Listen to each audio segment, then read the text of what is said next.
Welcome back to Making Sense. I'm Alan Keyes. Late last week, a U.S. Border Patrol agent was shot at by people he claims were Mexican soldiers. He was having a routine patrol along the Mexican border when it happened. It was near Papago Farms, 90 miles from Tucson. Mexican officials are denying that the shooters were soldiers, but a representative for the Border Patrol said the agent was able to identify the Mexican soldiers' uniforms, quote, to a T. Is our border with Mexico safe?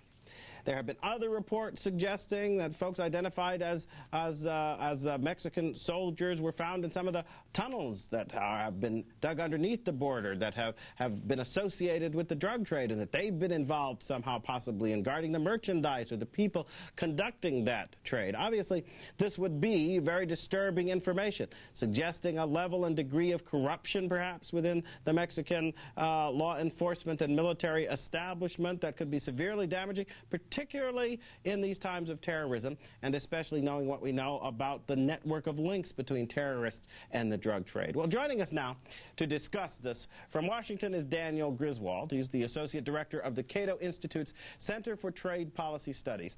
And Dan Stein, the Executive Director of FAIR, the Federation for American Immigration Reform. Gentlemen, welcome to Making Sense. Hi, Alan.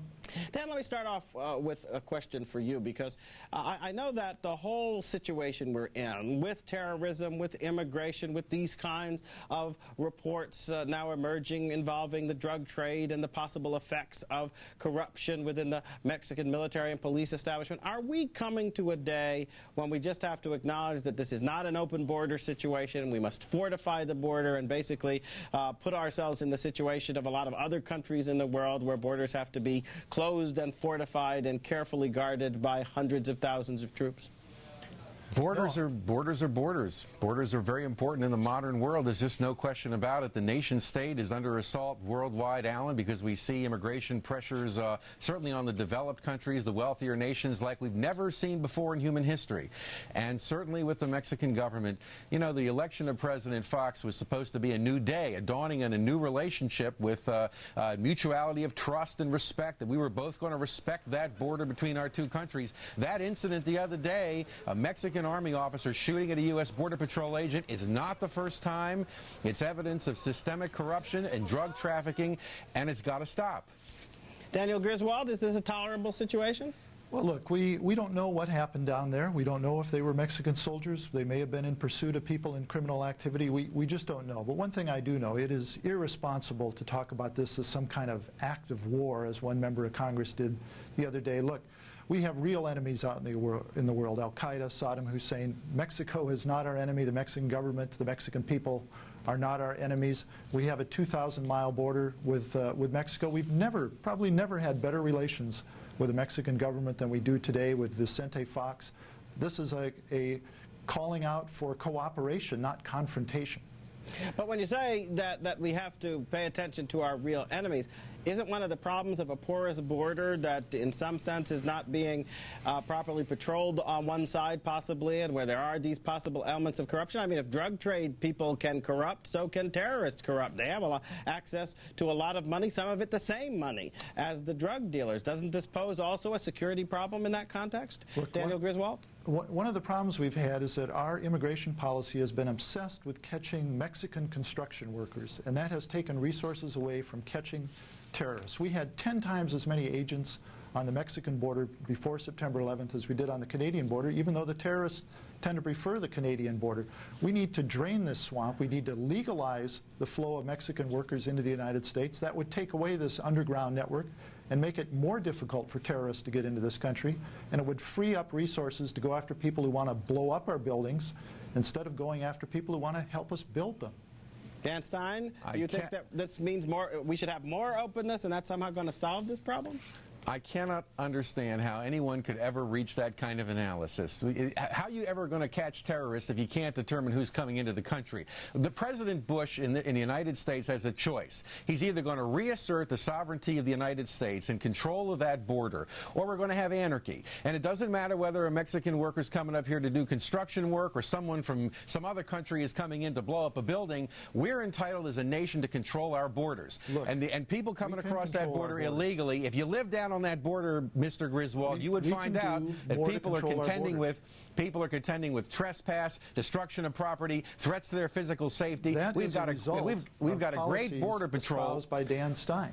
We've got a great border patrol down there, and they're not getting the support from the higher levels of the government and the administration that we need to see. Go ahead, Dan Griswold. What happens, Alan, is that we have been trying to nab Mexican construction workers, and it's taken our attention away from terrorists. We passed a good border security bill in Congress that's doing the right things. It's going after people from terrorist countries that have links to terrorism. It is requiring tamper-proof documents. It is beefing up the Border Patrol. These are the things we should be doing. Dan Stein has another agenda, and that is to keep out peaceful tourists, hardworking immigrants. There has been not one single act of terrorism committed by a Mexican coming to the United States. They are coming here to work, to save, to build a better life for their families. We should welcome these people, and that will make the border easier to patrol because they will be coming in an orderly fashion rather than creating these underground smuggling networks, which are a result of our failed restrictionist policies. Now wait Alan, a minute. Go ahead. Alan, I mean, he's making a bunch of wild assertions about us opposing terrorists. Of course not. What we want is a system of rules that establish the rule Every of law. one of these September 11th terrorists in Mexico, you let me talk. The Mexican government has a responsibility for its own people. They can't just send people up here to the north without regard to whether or not the laws of our country are going to be honored or obeyed. We could work out a cooperative agreement with Mexico, you would think, to repatriate the illegals in this country and provide maybe a Marshall Plan to help them build an infrastructure, create jobs at home. But NAFTA, the North American Free Trade Agreement, was enacted, and it made it impossible to control that border now. We don't have the resources and the deterrence value, and you can't, it's not like it's like a needle in a haystack. You can't say, well, we're going to let 5 million illegals come in and hope that somewhere a terrorist isn't involved. That's just not realistic. Now, you may, wait, no, let me get a word in here. Let me get a word in here. Hold on. Let me get a word in. Because I'm listening to this discussion, and I'm kind of wondering whether we're not talking at cross purposes. As I understand what you have said, Dan Griswold, you have talked about something that was going to be done in an orderly way, that was going to be done according to rules that we would establish and so forth.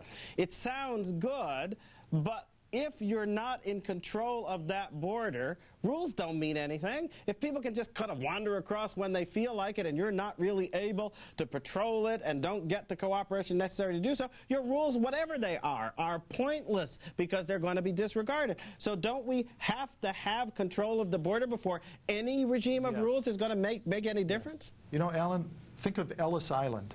We basically had open borders for most of our history, but they came in an orderly fashion through Ellis Island. We can have Mexican migrants coming to this country to work, so a lot of them not permanently, work for a year or two and then go back, but have them come in an orderly way, a legal way. Let's legalize the millions of Mexican workers who are here working, helping to build a stronger economy. Let's legalize them so we have a better idea of who's in the country, and then we can focus our resources on the terrorists. Well, we're going to have to take. We're going to have to take it. We're going to have to take a brief break here. We're going to be right back with more from our guests right after this, and later we'll get to my outrage of the day. A teacher has sex with a 13-year-old and gets, oh, well, you just wait to hear what she got as a punishment. But first, does this make sense? According to today's Los Angeles Times, the inspectors who monitor U.S. ports of entry were working with a computerized watch list that omitted 3,500 people identified as suspected criminals, potential terrorists, or otherwise ineligible to enter the United States. Authorities said this Wednesday. Now, the Immigration and Naturalization Service's computer system, it had a breakdown. It lasted from March 23rd to May 15th. Authorities said no one knows who might have been flagged by the computers, but got through during this time. Now, we're in the midst of a terrorist alert. We have people coming possibly to this country to kill and destroy us. And with all the billions that float around Washington, don't you think we'd want to spend extra resources to make sure the computers that help us to keep the bad guys out are up to date, are working, and aren't falling apart? Doesn't that make sense? We're back with Dan Griswold and Dan Stein talking about the situation along the U.S.-Mexican border. Reports that there have actually been cross-border firings on a U.S. Border Patrol agent, and reports that have stirred up, I think, a little bit of a hornet's nest in Congress, a concern about the security of that border. Daniel Griswold, we can talk all we want about the good relationship that may or may not exist in some formal sense between our governments, but if incidents like this are occurring, don't they raise disturbing questions, and shouldn't we investigate to try to understand what's going on? Well, I think President Bush has it right. We should be talking with Mexico about cooperating to regularize and legalize this the flow of workers across the border. It's good for our economy. These workers are filling important jobs. Alan, right now as we speak, Mexican immigrants are helping to rebuild the Pentagon. They fill important jobs in the hotel and motel industries. These industries were devastated by September 11th. If we do what Dan Stein wants and deport hundreds of thousands of them, it'll be equally devastating to those industries. And then there's a moral question. Do we want millions of people living in a kind of legal twilight, hundreds of them dying in the borders? I think if we were to legalize it, if we were to follow President Bush's initiative and legalize and regularize this flow, you would see less confrontation, less problems on the border, and we'd free up resources to combat terrorism. Let's keep the bad guys out, but welcome people who come here to work and save and build a better life for their families. Alan, I fear for my country, I fear for my children to hear the kind of irresponsible discussion I'm hearing. First of all, it's irresponsible. Secondly, it's very expensive. We did an amnesty once. We amnestied 3.2 million illegals in 1986. What did it produce? A tidal wave of more illegal immigration and a whole lot more legal immigration as their relatives came. It's also going to crush the INS. The INS doesn't have the capacity, as we all know now, from September 11. They don't have the ability to enforce the law. How would you ever administer a mass amnesty without totally destroying what's left of the INS? And then it's expensive. Who is it that pays for this cheap labor? The employer doesn't. He gets to pay low wages, and unskilled Americans pay the cost. Who pays the taxes for state education, housing, health care, and all those Alan, issues? We do, taxpayers. Billions of dollars now taxpayers. Look, we keep hardworking people out of this country. It is a very that bad deal away for the American taxpayer. If I can get a word in here, I have to tell you, as I listen to this discussion, one of the problems I have, Dan Griswold, is that the economic reasons from the point of view of Mexican workers may sound very good, but I think we are looking at a situation where if we are not careful, we're setting ourselves up for a situation in which we have a flood coming across that border. You talk as if, well, we'll set up these rules, we'll regularize. What we're really doing is sending the message that our laws mean nothing. Yep. That in point of fact, you don't have to pay any attention to the rules we put on the books, because every time we have to deal with illegal immigration, let me finish. People. I let you talk. There'll be an amnesty. There'll be a change of rules. There'll be a liberalization. What we essentially will end up doing is giving the impression that that is a simply open border where there are no rules and y'all come. And in that event, believe me, I did consular work for a while. We start to give the impression that our immigration laws mean nothing. The world will tilt and flood this nation with people from Mexico and elsewhere. And if that happens, believe me, we won't have both either the cultural or the material infrastructure to bear it. And I think to send that kind of a message of lawlessness with respect to our immigration is a huge error. And it is the error I think President Bush is making. It doesn't make any sense to me. And I don't see why we should go that way, quite frankly. One last word from each of you, quickly.